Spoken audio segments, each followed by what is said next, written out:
Hi fam, my name is Vuvu. If you are new on here, please consider pressing that red subscribe button down below and joining the family. If you're an oldie, a member of the fam, welcome back fam, and thank you for joining me once again. So I have introduced the Thrive segment to you guys in a previous video. If you have not seen that video, please check it out up here.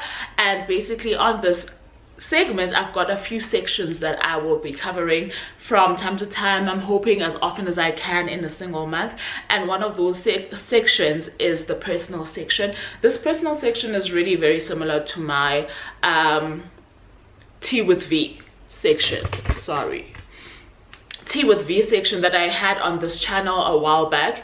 And basically the idea behind it is still the same, is to have these hard conversations that we struggle to have because we probably don't know how to approach them or approach ourselves with grace when having these kind of conversations. So hence the tea.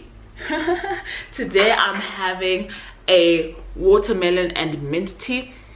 It smells absolutely divine, gel. It smells so good. So what we are shining a light on today and what we are going to chat the tea out of today is basically accepting what you are called to without comparison. So if you are curious as to see how that conversation unfolds, please do stay tuned.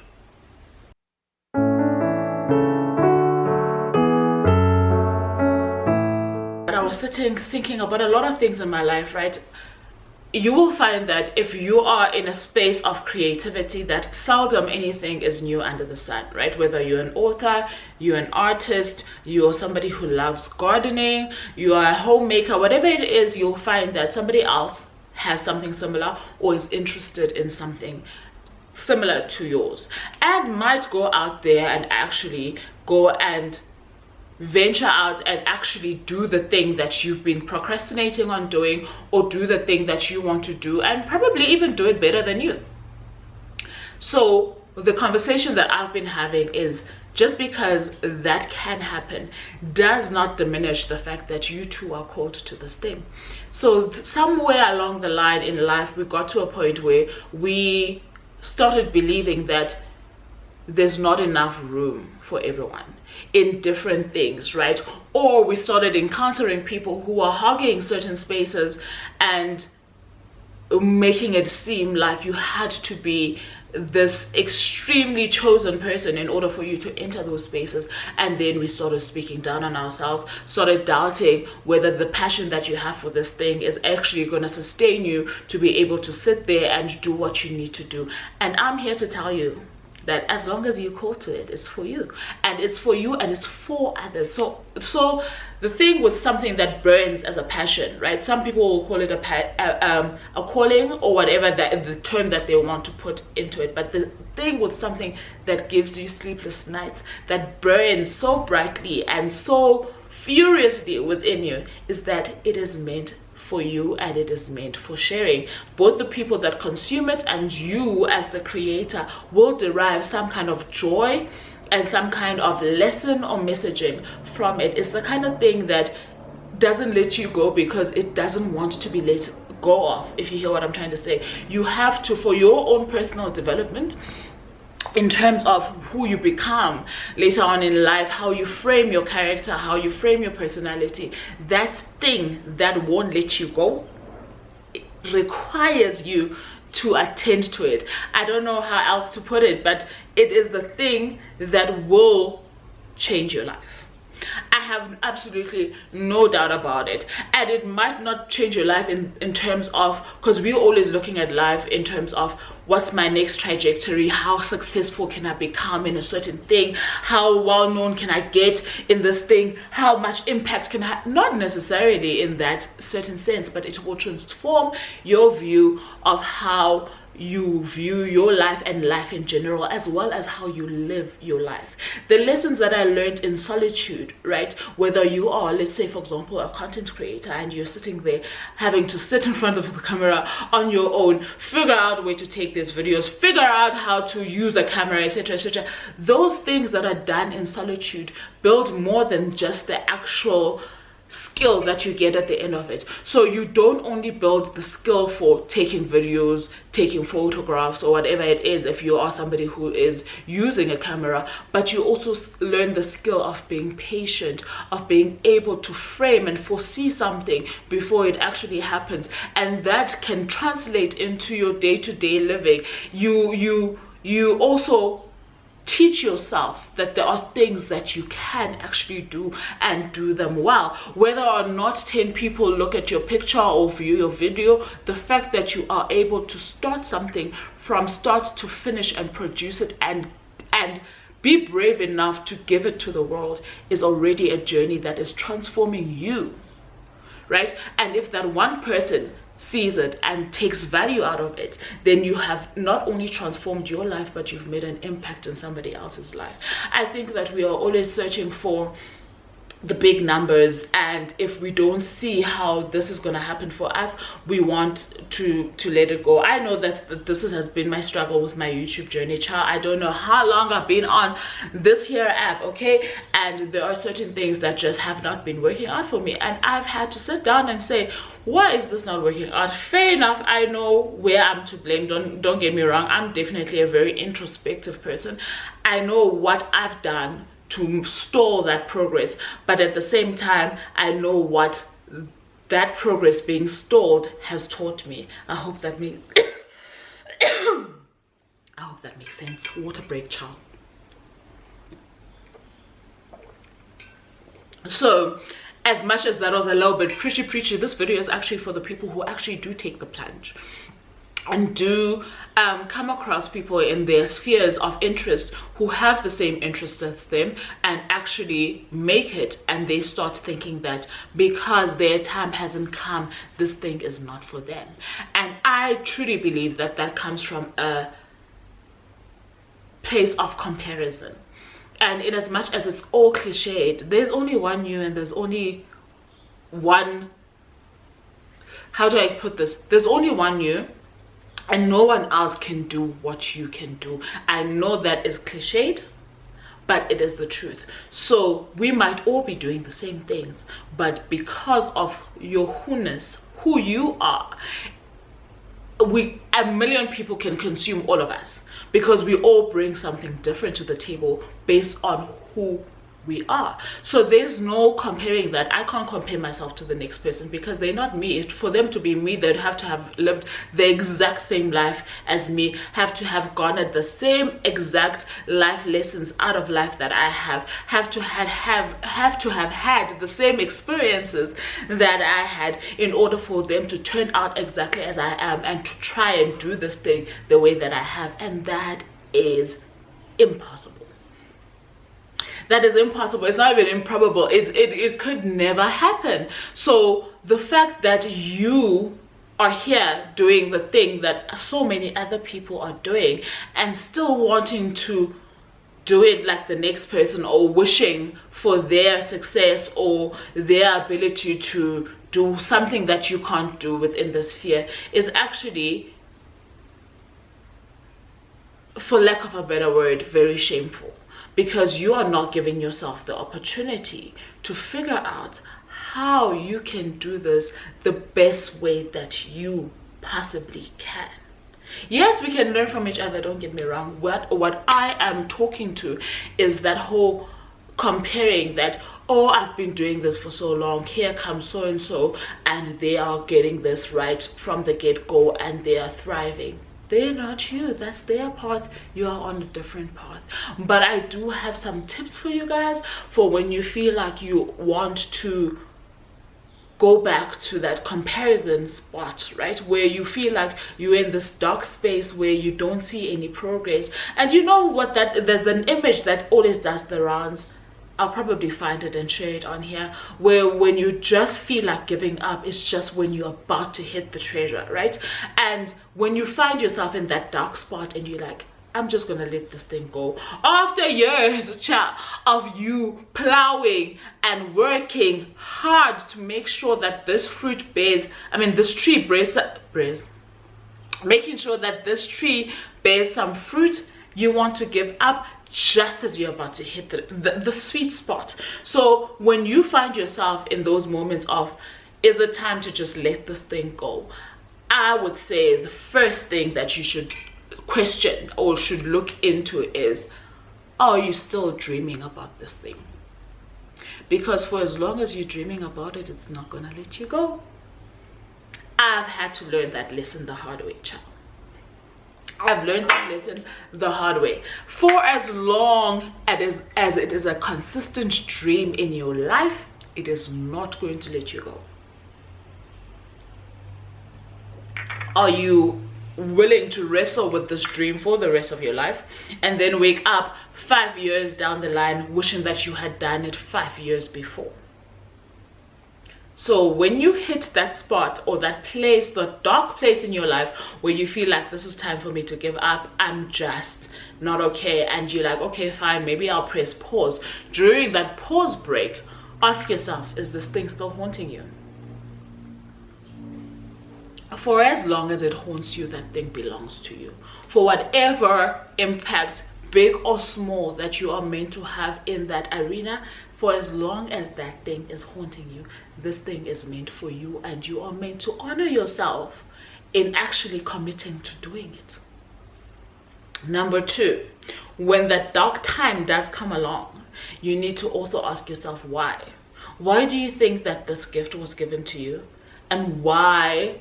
Like, you know, people talk about your why for different reasons, right? Your why when you're trying to lose weight, when you're starting a business, when you are changing your life for the better, whatever. Your why is meant to be your anchor, right? And it's meant to be the thing that makes sure that no matter what the season is within that realm, you are still going to stick to this thing because it has anchored you so much that the reason why you are seeking financial freedom, the reason why you want to lose weight, the reason why you want to start this business is so strong, right? But when you hit dark times, sometimes you do not know the reason anymore. The reason does kind of like teka, leave the room, you know?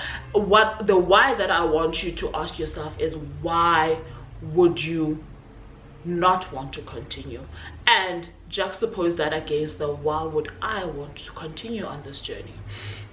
And listen, we've all learned the art of pros and cons, looking at how this thing might or might not benefit you. But when you actually put something on the page and actually see it, right? Because writing is creating, writing is manifesting something that is not seen within you, right? So when you take that thing out of your mind, out of your heart, and you put it on paper, and you ask yourself various reasons.